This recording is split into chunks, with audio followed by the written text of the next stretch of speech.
കുറച്ച് നാളുകളായിട്ട് ഭാരതീയ ജനതാ പാർട്ടിയുടെ മുകളിൽ അടിച്ചേൽപ്പിക്കാൻ ശ്രമിക്കുന്ന ചില ഐഡൻറ്റിറ്റികളുണ്ട്, ചില പ്രൊപ്പഗണ്ടയുണ്ട്. ഇപ്പോൾ ഉദാഹരണത്തിന് വർഗീയവാദി എന്ന് പറയുന്ന ഒരു ടേം കൊണ്ടുവന്ന് എന്ത് സംഭവിച്ചാലും ഭാരതീയ ജനതാ പാർട്ടി വർഗീയവാദിയാണ്, കേരളത്തിലെ ഭാരതീയ ജനതാ പാർട്ടി വർഗീയവാദിയാണ് എന്നൊരു മുദ്ര കുത്താനുള്ള ഒരു ശ്രമം രാഷ്ട്രീയപരമായിട്ട് നടത്തുന്നുണ്ട്.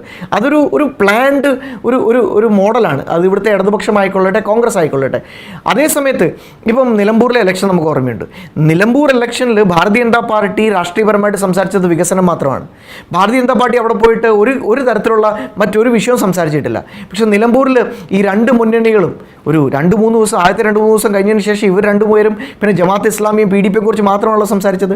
ഈ വിഷയത്തിലാണെങ്കിൽ പോലും, കന്യാസ്ത്രീയുടെ വിഷയത്തിലാണെങ്കിൽ പോലും അതിനെ ഒരു രാഷ്ട്രീയത്തിൻ്റെ പ്രസമിൽ, ഒരു വർഗീയതയുടെ പ്രസമിൽ കൊണ്ടുവന്ന് ഭാരതീയ ജനതാ പാർട്ടിയുടെ മുകളിൽ ഒരു മിഥ്യാധാരണ സൃഷ്ടിച്ചെടുക്കാൻ വേണ്ടിയിട്ട് ഈ രണ്ട് മുന്നണികളും ശ്രമിക്കുമ്പോൾ അതിനെ ഏത് രാഷ്ട്രീയം ചെയ്തിട്ടാണെങ്കിലും, ഏതറ്റം വരെ പോയിട്ടാണെങ്കിലും ഞങ്ങൾ അതിനെ എതിർക്കാനും അതിനെ പ്രതിരോധിക്കാനും ശ്രമിക്കും. അതിനകത്ത് യാതൊരു വിട്ടുവീഴ്ചയുമില്ല.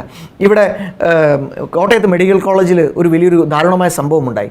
ആ സംഭവത്തിൽ ഏറ്റവും അധികം പ്രതിഷേധിച്ച് രാജീവ് ചന്ദ്രശേഖർജി നേരിട്ട് കോട്ടയം മെഡിക്കൽ കോളേജിന് മുമ്പിൽ പോയി സമരം ചെയ്ത് ഒരു വലിയ സമരമായി അത് മാറിയപ്പോൾ അതിനെ ഉടനെ തന്നെ ഡൈവേർട്ട് ചെയ്യാൻ വേണ്ടിയിട്ട് എന്തെല്ലാം തരത്തിലുള്ള കാര്യങ്ങളാണത് ഇവിടെ